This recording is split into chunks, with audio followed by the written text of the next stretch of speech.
سلامتی ہے ان آنکھوں پہ جو ہدایت پہ نظریں جمائے بیٹھی ہیں، ان کانوں پہ جو ذکر خیر کے منتظر رہتے ہیں، اور ان قدموں پہ جو ہدایت کی راہ پہ گامزن ہیں۔ السلام علیکم ورحمۃ اللہ وبرکاتہ۔ تمام تعریف خدائے بزرگ و برتر کے لیے جو وحدہ لا شریک ہے، نہ کوئی ثانی نہ کوئی ہمسر، درود لا محدود محبوب رب الودود، راحت اللہ شکین مراد المشتاقین حضرت محمد مصطفیٰ، آپ کی آل پاک، آپ کے جانثار انصار اور اصحاب پر زرمن۔ آپ دیکھ رہے ہیں پروگرام الف لام میم، میں آپ کا میزبان محمد اویس ربانی تہہ دل سے آپ کو کہتا ہوں خوش آمدید۔ شعبان معظم کے حوالے سے بھی میں بہت ہی چاہتے رکھتا ہوں جس کا اظہار کروں، مگر چونکہ ایک ایک مہینہ مزین ہے اپنے وجود میں بنیادوں کے ساتھ ساتھ، پھر اللہ کے رسول نے مزید، بلکہ کہتا ہوں کہ سارا نکھار ہی اللہ کے رسول کی ذات سے ہے صلی اللہ علیہ وآلہ وسلم۔ آپ نے رجب و شعبان کے روزے رکھے، آپ نے رجب و شعبان میں دعائیں فرمائیں، اور پھر رمضان الکریم کی تیاریوں کا حکم دیا، اس لیے بھی اور پھر اس لیے بھی کہ شعبان کو یہ خاصیت حاصل ہے کہ اس کو بہت محبت ہے اہل بیت کرام سے،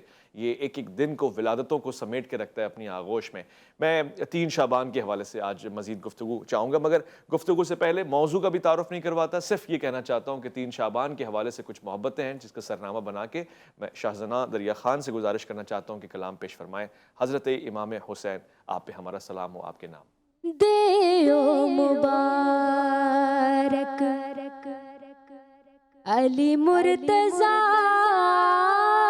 نو ملیا نواسا، نبی مصطفیٰ نو زہرا دا بڑھ کے اچے نہ گئے، جگ اتے مولا حسین آ گئے، ہو جگ اتے مولا حسین آ گئے۔ دیو مبارک علی مرتضیٰ نو ملیا نواسا، نبی مصطفیٰ نو زہرا دا بڑھ کے اچے نہ گئے، جگ اتے مولا حسین آ گئے، جگ اتے مولا حسین آ گئے۔ رب خوش آپ ہویا آمد شبیر تے، ہن قربان سارے زینب دے ویر تے، لال علی دا سونا ایسا اور نہیں ہونا، لال علی دا سونا ایسا اور نہیں ہونا، زہرا دا بڑھ کے اچے نہ گئے، جگ اتے مولا حسین آ گئے، او جگ اتے مولا حسین آ گئے۔ دین نو بچان والا اج ویکھو آیا ہے، رب جنوں جنتاں دا وارث بنایا ہے، لال علی دا سونا ایسا اور نہیں ہونا، لال علی دا سونا ایسا اور نہیں ہونا، زہرا دا بڑھ کے اچے نہ گئے، جگ اتے مولا حسین آ گئے، جگ اتے مولا حسین آ گئے۔ دیو مبارک علی مرتضیٰ نو ملیا نواسا، نبی مصطفیٰ نو زہرا دا بڑھ کے اچے نہ گئے، جگ اتے مولا حسین آ گئے، ہو جگ اتے مولا حسین آ گئے۔ بہت ہی خوبصورت کلام پڑھا گیا. شہزنا دریا خان نے اپنی محبتوں کا اظہار کیا. الفاظ بھی بندھے ہوئے تھے مگر قید نہیں تھے. آزاد اس طرح سے تھے کہ محبت اور مودت کا ایک خوبصورت سا الحاق اس میں شامل تھا. خواتین و حضرات، یہ وہ محبت ہے، بلکہ میں کہوں گا کہ محبت تو ہمارے درجے سے ہو جائے تو شاید ناکافی رہے گی. یہ وہ مودت ہے کہ جس کا تقاضا قرآن کر رہا ہے، اور ہماری الفتیں، محبتیں، اطاعتیں انہی گھرانے کے نام ہے. اس خاص طور سے اس گھرانے کے نام ہے جو اللہ کے پیارے حبیب کا گھرانہ ہے. میں آج کے اس پروگرام کو، جو کہ عنوان غیبت کے حوالے سے ہے اور ایک ایسی برائی ہے کہ جو معاشرے میں عام ہوتی چلی جا رہی ہے، اور اس کے حوالے سے خاص طور سے منع کیا گیا. رجب المرجب میں جب معراج کی اس خوبصورت سی گھڑی میں ملاقاتیں ہوئیں، وہاں پہ ان لوگوں کا حال بھی دکھایا گیا کہ جو غیبتیں کرتے تھے سزائیں ان کو ہو رہی تھیں. لہٰذا آج اسی عنوان کے اوپر، معاشرے کی اس برائی کے اوپر خاص نگاہ جماتے ہوئے اس کا حل نکالنے کی کوشش کرتے ہوئے میں خوش آمدید کرنا چاہتا ہوں. آج کے اس پروگرام میں تشریف فرمائیں، بہت ہی پیارے گفتگو فرماتے ہیں، حالیہ عمرے سے تشریف لے کر آئیں. یہ سعادت بھی ان کے نصیب میں اللہ تعالیٰ بار بار لکھے. میں خوش آمدید کرنا چاہتا ہوں مفتی وسیم بندگی کو. السلام علیکم ورحمۃ اللہ. وعلیکم السلام ورحمۃ اللہ وبرکاتہ. ہمارے اس پروگرام میں آج شریک ہیں اور گفتگو میں اپنا کردار، اپنا خاصہ عطا فرمائیں گے. ہمارے ساتھ تشریف فرمائیں علامہ مفتی خادم حسین قادری صاحب. السلام علیکم ورحمۃ اللہ. وعلیکم السلام ورحمۃ اللہ وبرکاتہ. اور ہمارے ساتھ تشریف فرما ہے اس پروگرام میں اپنی گفتگو سے آج اس پروگرام کو مزین فرمائیں گے مفتی حفیظ اللہ عباسی صاحب. السلام علیکم ورحمۃ اللہ. وعلیکم السلام ورحمۃ اللہ. بندگی صاحب، آپ سے آغاز کرنا چاہتا ہوں گفتگو کا. غیبت ہے کیا؟ کن معنوں میں غیبت غیبت کہلاتی ہے؟ اس کو کیوں ناپسندہ قرار دیا گیا؟ احکامات کہاں آئیں قرآن اور احادیث میں؟ اعوذ باللہ من الشیطان الرجیم. بسم اللہ الرحمن الرحیم. ولا یغتب بعضکم بعضا ایحب احدکم ان یأکل لحم اخیہ میتا فکرہتموہ. صدق اللہ العظیم. بہت شکریہ جی. آپ کا جو سوال ہے کہ غیبت ہے کیا چیز، مسلم شریف کی حدیث پاک ہے، حضرت ابو ہریرہ رضی اللہ تعالیٰ عنہ سے مروی ہے. فرماتے ہیں کہ نبی علیہ السلام نے ایک مرتبہ اپنے اصحاب سے یہ فرمایا کہ تمہیں معلوم ہے کہ غیبت کیا چیز ہے؟ تو صحابہ رسول عرض کرنے لگے، اللہ کے رسول آپ بہتر جانتے ہیں، آپ ہی ارشاد فرمائیے کہ غیبت کیا چیز ہے. نبی علیہ السلام نے فرمایا کہ اپنے کسی بھائی کا ایسا عیب اس کی پیٹھ کے پیچھے ذکر کرنا جو کہ اس کو ناپسند ہو. صحابہ نے عرض کی کہ یا رسول اللہ صلی اللہ علیہ وسلم، اگر اس شخص کے اندر وہ عیب موجود ہے پھر بھی اس کا ذکر کرنا غیبت ہے؟ آپ علیہ السلام نے فرمایا کہ یہی غیبت ہے کہ اس میں جو عیب موجود ہے اور اس کو ناپسند ہے کہ تم اس کا تذکرہ لوگوں میں کرو، یہ غیبت ہے. اور اگر تم کوئی ایسی بات اس کی پیٹھ پیچھے کرتے ہو جو اس میں نہیں ہے تو وہ غیبت تو نہیں ہے، وہ تو بہتان ہو جائے گا. یعنی غیبت اس چیز کو کہا گیا. اب علماء کرام نے اس حدیث کے ذیل میں یہ بات ارشاد فرمائی ہے کہ غیبت کی ایک تعریف کی ہے کہ غیبت کس چیز کو کہا جاتا ہے. فرمایا کہ پس پشت کسی بھی مسلمان بھائی کے بارے میں بلا ضرورت ایسی بات کرنا، اس کا ایسا عیب بیان کرنا جو کہ اس کی ذات میں موجود ہو. بلا ضرورت کا لفظ اس لیے لگایا ہے کیونکہ کبھی کبھی کسی عیب کو بتانا ضروری بھی ہو جاتا ہے. اچھا. اور وہ غیبت میں نہیں آتا ہے، چونکہ اس کو سمجھنا چاہیے کہ ہر بات غیبت نہیں ہوتی ہے، ہر عیب کا ذکر کرنا غیبت نہیں ہوتا ہے. کیونکہ بعض دفعہ ایسا ہوتا ہے کہ اگر اس عیب کا تذکرہ نہ کیا جائے تو بہت سارے مسائل پیدا ہو جاتے ہیں. اچھا. مثال کے طور پر اگر کوئی شخص آپ سے فتویٰ لینے آیا ہے اور اس نے کسی بھی شرعی مسئلے کے تناظر میں آپ سے کوئی فتویٰ، کوئی مسئلہ پوچھنا ہے اور اس تناظر میں اس کو کسی کی غیبت بھی کرنی پڑ رہی ہے تو وہ پھر غیبت نہیں ہوگی، چونکہ وہ اس کا ایک شرعی مسئلہ ہو جائے گا. مثال کے طور پر نبی علیہ السلام کے پاس حضرت عائشہ صدیقہ رضی اللہ تعالیٰ عنہ فرماتی ہیں کہ حضرت ابو سفیان رضی اللہ تعالیٰ عنہ کی بیوی تشریف لائی اور انہوں نے کہا کہ ابو سفیان ایک بخیل شخص ہیں اور وہ گھر کا پورا خرچ نہیں دیتے ہیں، تو کیا ان کے علم میں لائے بغیر میں اتنا خرچ ان کے مال میں سے لے لوں جو گھر کے بچوں کو کفایت کرتا ہو، ضرورت پوری کرتا ہو؟ حضور نے فرمایا دستور کے مطابق لے لو.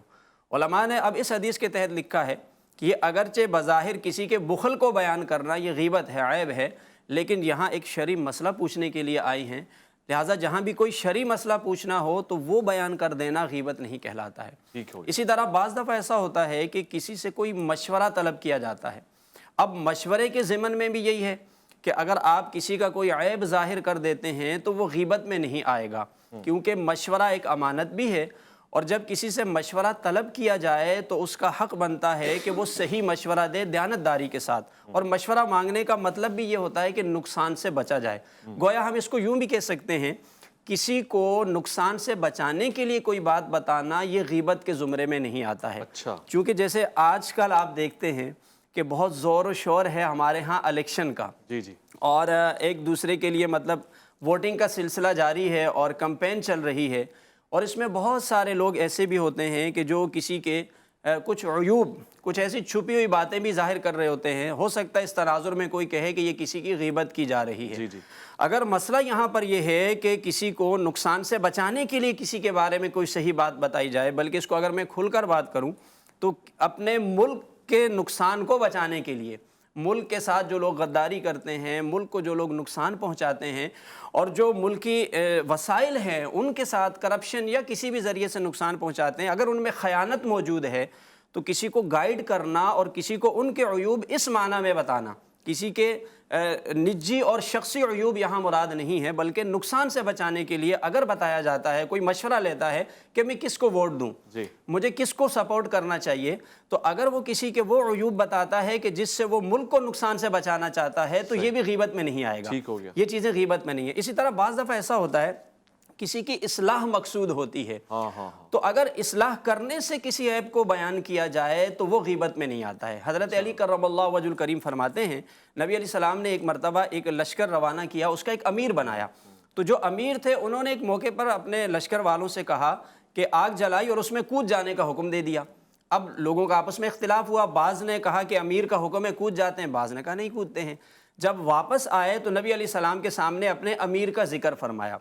حضور نے اس بات کی مذمت بھی فرمائی کہ اس کا تمہیں آگ سے بچانے کے لیے تو میں آیا ہوں، آگ میں نہیں جانا ہے، لیکن یہاں پر علماء نے لکھا ہے اس امیر کا یہ عیب جو لا کر ذکر کیا گیا یہ اصلاح کی غرض سے تھا، تاکہ اس امیر کی بھی اصلاح ہو جائے اور لوگوں کی بھی اصلاح ہو جائے۔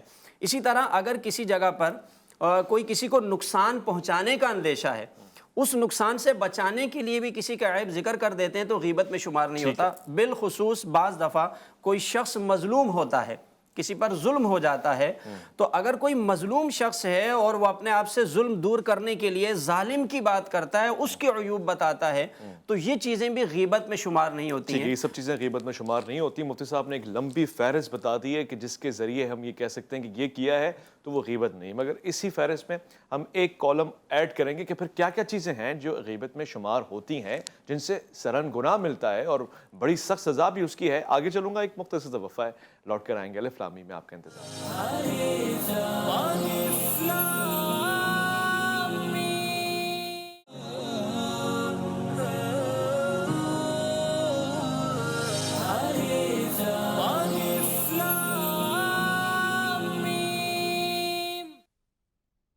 خوش آمدید خواتین و حضرات۔ عام طور سے ہم ڈرامے دکھا رہے ہوتے ہیں اور لوگوں کو بتا رہے ہوتے ہیں کہ اس کی برائی کر دو، اس کا راز فاش کر دو، اس کی عیب معاشرے میں اس طرح سے بتا دو کہ دو چار اپنی بھی لگا دو اور سامنے والے کی نگاہوں میں اس کی عزت تار تار کر دو۔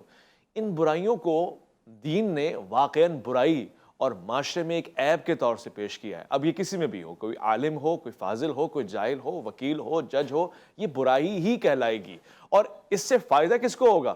دین کو نہیں، آپ کو، دیندار لوگوں کو فائدہ ہوگا تو دین خود بخود اپنی جگہ پھیلائے گا، بنائے گا اور لوگوں تک پہنچائے گا کہ یہ صحت مند معاشرے کی علامت ہے، غیبت سے پاک معاشرہ ہونا چاہیے۔ میں بہرحال اس میں ذاتی اختلافات الگ کرتے ہوئے دعوت اسلامی کی کاوشوں کو سراہوں گا کہ اس میں بار بار اپنے جملے غیبت کے حوالے سے ریکارڈ کراتے ہیں، ایک اچھی چیز ہے۔ میں مفتی خادم حسین قادری صاحب سے درخواست کرنا چاہتا ہوں، اب وہ بتائیے جو غیبت ہوتا ہے، کیا کیا چیزیں ہیں جو غیبت کہلاتی ہیں؟ بسم اللہ الرحمن الرحیم، نحمدہ و نصلی علی رسول الکریم، اما بعد۔ جیسا کہ مفتی صاحب نے بڑی تفصیل کے ساتھ بتایا کہ کچھ چیزیں وہ ہیں، کچھ مقامات وہ ہیں جہاں پر غیبت کرنا جائز ہوتا ہے۔ حقیقت میں وہ غیبت ہوتی نہیں ہے، لیکن تعریف چونکہ صادقاری ہوتی ہے تو غیبت کی فہرست میں بیان کیا جاتا ہے۔ تو وہ مقامات جہاں جہاں غیبت حقیقتاً ہوتی ہے اور گناہ کبیرہ، اور حدیث پاک کا مفہوم ہے کہ حضور علیہ الصلوۃ والسلام نے غیبت کو بدکاری سے بھی بڑا گناہ قرار دیا ہے۔ اللہ اکبر۔ تو غیبت اور قرآن پاک کی آیت کوٹ کی، ایحب احدکم ان یأکل لحم اخی میتا فکرہتموہ، تم ایک دوسرے کی غیبت کرتے ہو، کیا تم پسند کرتے ہو کہ تم اپنے مردہ بھائی کا گوشت کھاؤ؟